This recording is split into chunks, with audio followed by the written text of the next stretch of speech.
Nous sommes Daf Chavav Amoud Bet, à la quatrième ligne. Aya chofer bor siach ou mehara, kotsetz veyored haetzim shelo. Donc, l'Agmara rapporte la Mishnah. Donc, il creuse un trou, un siach, une mehara. Donc, on a dit que il peut couper les racines et creuser, tandis que les morceaux de bois seront à lui. La Gemara pose une question baïmine. Yaakov a Tiava, Merav Rizda. Et Tzim Shelmi. Il pose une question. Les morceaux de bois sont à qui? Est-ce qu'ils appartiennent à celui qui les a coupés? Ou bien est-ce que ça appartient au propriétaire de l'arbre? Le nom Yaakov Adiava, donc en réalité c'est Dayav, c'était un royaume antique au nord de l'Irak, qui s'appelle en romain Adiaben. Et le Harour écrit que c'est le royaume de Munbaz à Melech, le roi Munbaz. Donc, la Maradi rapporte Amarle Tanitua.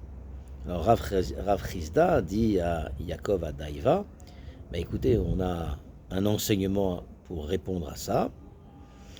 Donc, comme c'est écrit dans Meila, Cherchez Ilan Shel Ediot Abain Shel Ekdesh, les racines d'un arbre d'un particulier qui rentre dans le carca du Ekdesh, Lo Ne'enim Me'em Velo Moalim, on n'a pas le droit de profiter d'eux, ni de faire Meila. C'est-à-dire que Miderabanan, c'est interdit d'en profiter.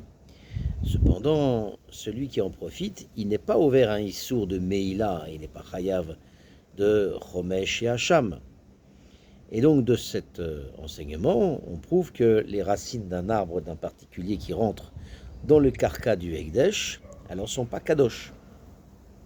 Agmadi, Amarta Bishlama Bata Ilan Azlinan. Alors si tu dis, ça va bien si tu dis que on va d'après l'arbre, c'est-à-dire la chose, on va, c'est-à-dire que ça va, les racines vont d'après le propriétaire de l'arbre, c'est-à-dire que ça appartient donc au Baal Ilan, c'est-à-dire le Hédiot. Mishum Achi Lomoalin, c'est pour cette raison qu'il n'y a pas de Meila. Et là, Yamarta Batar Karkaz Linan, mais si par contre on dit que les racines sont en rapport, c'est-à-dire que les racines appartiendront à là où les racines se trouvent, c'est-à-dire ça va d'après le karka, c'est-à-dire le Ekdesh en l'occurrence ici, Ama Elo Moalin, pourquoi il n'y aurait pas Meila? La Gemara donc pose une question sur ce qu'a dit Rav Chizda.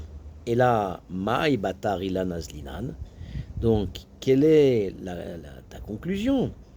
Donc, sur les paroles contre Rav Chizda, quelle est ta conclusion? Que on va d'après l'arbre.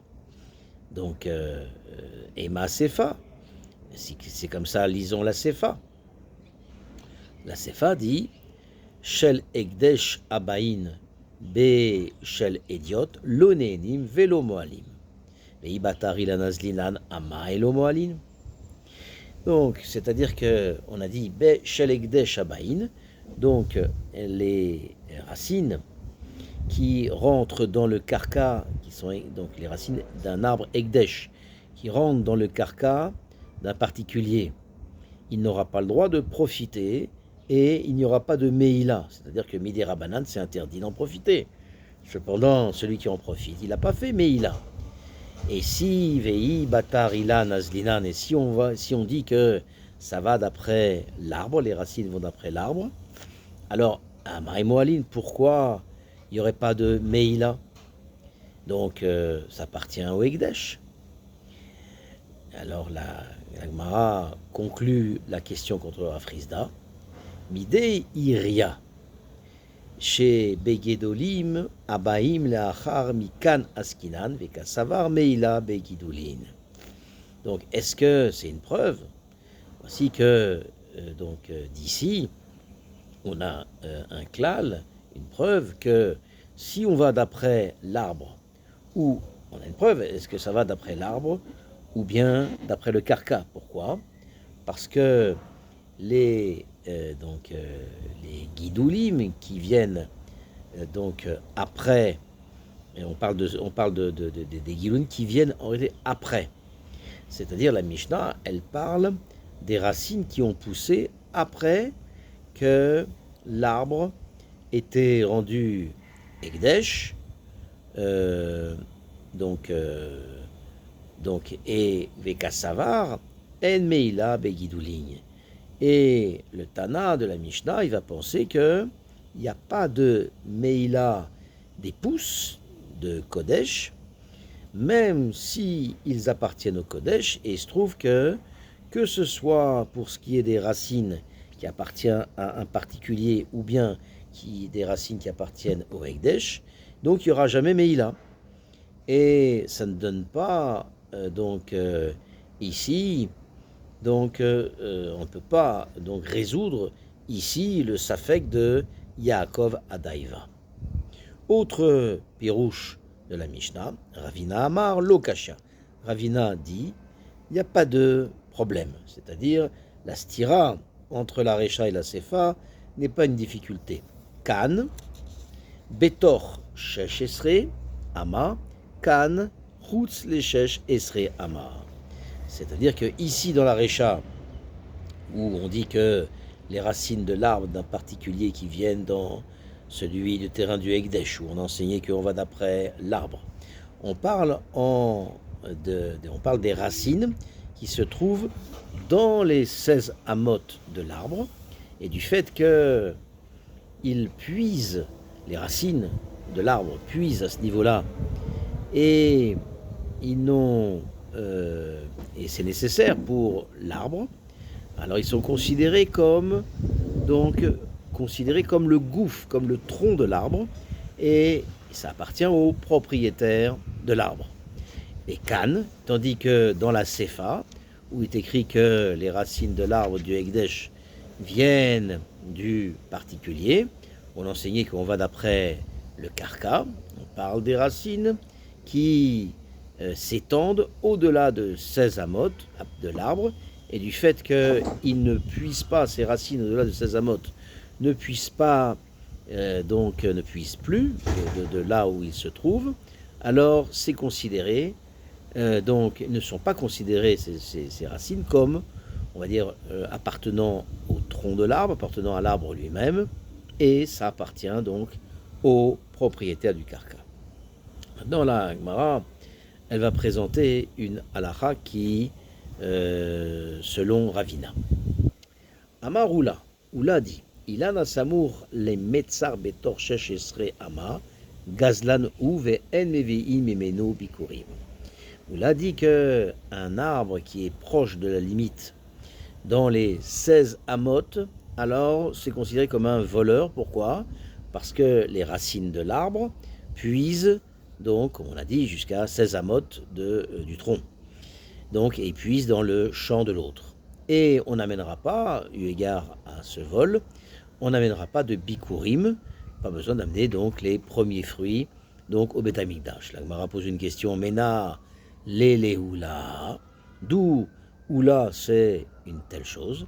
Il est mamidet nan, si tu dis que on apprend ça d'une Mishnah dans Shevi'it, Eser netiyot amefuzarot betor beitzea, chorshin kol beitzea bishvilan al Rosh Hashanah, à savoir l'enseignement qui dit que si on a 10 petits arbustes qui sont jeunes, qui sont donc dispersés dans un terrain qui fait beitzea, donc dans la longueur et largeur qui est équivalente. Donc on pourra labourer tout le beitzea, donc pour cet arbre, jusqu'à Rosh Hashanah, c'est-à-dire Rosh Hashanah de l'année de la Shemitah. Pourquoi? Parce que l'arbre va puiser de tout le terrain du Bet Sea. Alors la Gemara va considérer va expliquer quel est le shiur de la yenika en général de toute plantation. Qu'est-ce qu'une plantation? À quoi elle puise? Kama avuleu. Donc elle pose la question, quelle est la longueur à partir de combien de hamot carrés c'est un betsea? Puisque on voit que l'arbre puise sur la totalité du betsea. Alors combien c'est un betsea? On dit Tre alfin vechamesh mea garmide. Ça correspond à 2500 hamot carrés. Les chol chad vechad kama matele matan vechamshin.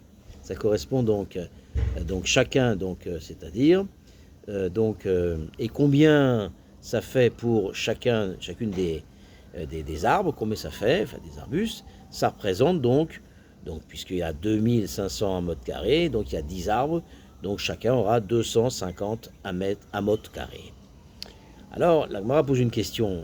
A lo ave des oula, mais voici que c'est pas le shiur de oula, parce que d'après oula, un arbre y puise 16 amot dans toutes les directions. Il se trouve donc qu'un arbre correspond, là où il puise, ça correspond donc à 16 fois 16, ce qui correspond à 1024 amot carrés. Donc, pourquoi il y a cette différence?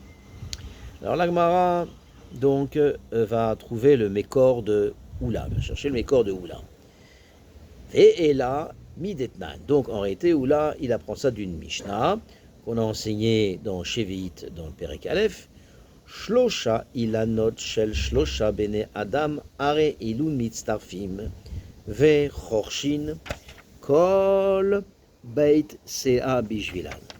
Donc, la Mishnah dit comme ça que on a 3 grands arbres correspondant à 3 hommes qui appartiennent à 3 personnes, qui des 3 grands arbres sont dispersés dans un betsea en largeur et longueur égales. Et voici que on va considérer le champ où il y a l'arbre, et on aura le droit de labourer tout le betsea pour lui jusqu'à Shavuot de la veille de Shevi'it, donc de l'année de la Shemitah, comme le din du Sadeh Haïlan. Et pourquoi? Parce qu'il puise sur tout le betsea. La Gemara va calculer quel est le shiur de la yenika de chaque arbre. Combien chaque arbre puise à partir de ses racines. Kama avuleu, donc quelle est la superficie d'un betsea. Donc la Gemara dit Tre alfin vechamisha mea garmide. Donc ça correspond à 2500 amot carrés. Les chol chad kama matele. Donc combien ça fait pour chaque arbre? Tamne mea, puisqu'il y a 3 arbres, c'est tamne mea utlatin, utlata vetilta. Donc ça correspond à 2500 divisé par 3, ce qui fait 833,33 amot carrés. La Gemara pose une question. Akati nefiché les oula. Mais là encore, le shiur de oula est plus grand. Pourquoi? Parce que d'après oula, chaque arbre, il bénéficie il puise à 1024 amot carrés, comme on a dit. Donc ça va toujours pas. La Gemara répond l'odak. Non, en réalité, oula, il n'a pas dit les choses de façon approximative. Et le shiur, c'est un shiur qui correspond à peu près à celui qu'on vient de dire. La Gemara pose une question sur cette réponse et dit Emour de Amrinan Lodak. Les Khumra, les Kula Lodak mi Amrinan. La Gemara dit oui, on a le droit de ne pas dire les choses de façon précise, mais uniquement quand ça aboutit à une Khumra. Mais quand ça aboutit à une Kula, ça n'existe pas d'être imprécis. L'imprécision, c'est pour être mahmir. Alors la Gemara répond d'une autre manière et dit Misavarta beriboua kamrinan beigula kamrinan. En réalité, Est-ce que tu crois, dit l'Agmara, qu'en réalité, d'après Oula, l'arbre, il puise de 16 amot dans toutes les directions par rapport à un carré, en formant un carré. Il se trouve que donc l'arbre puise donc d'un carré dont le côté donc avec une largeur de 32 amot. Non. Donc, en réalité, Beigoula, Camrien. Non, en réalité, ce qui veut dire, c'est que l'arbre puise de 16 amot, mais Beigoul, c'est-à-dire en formant un cercle, pas un carré. Et la superficie d'un cercle, dont le rayon fait 32 mètres, 32 amot, est proche de ce qu'on a enseigné dans la Mishnah de Shevit. La Gemara dit Mirde Kama Meruba Yoter al Aigul Revia Pashuleu Sheva Mea Veshitin Utmania. Donc la Gemara donc fait le calcul de la superficie de ce cercle. Il dit voyons, voici que on a un klal, quelle est la superficie d'un carré, donc dont donc qui est le carré qui entoure le cercle, un carré qui entoure le cercle. On a un cercle et autour de ce cercle on va former un carré. Donc, alors il te dit quelle est la différence entre le carré, la superficie du carré et la superficie du cercle. Ça va être un quart de plus. C'est un quart de plus. Donc, et il se trouve que donc Pour le cercle. Pardon? Pour le cercle. Le cercle fait un quart de moins. Que le carré. Oui, parce que c'est un cercle qui est à l'intérieur d'un carré. Okay. Donc forcément, il y a les coins.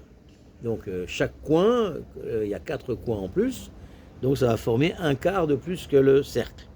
Il se trouve donc que la superficie du cercle, dont le rayon est de 32 amot, donc est plus petit que le quart donc de 1024 amot.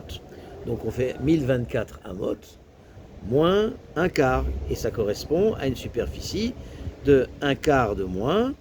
Et donc si on enlève le quart, alors ça va faire 1024 moins 256. Et donc quand on enlève ça, eh ben on se retrouve avec 768 amot carrés. La Gemara pose une question et dit Akati Pashleu Palga de Amta. Mais encore, ce shiur de la Mishnah est plus grand que celui de Oula.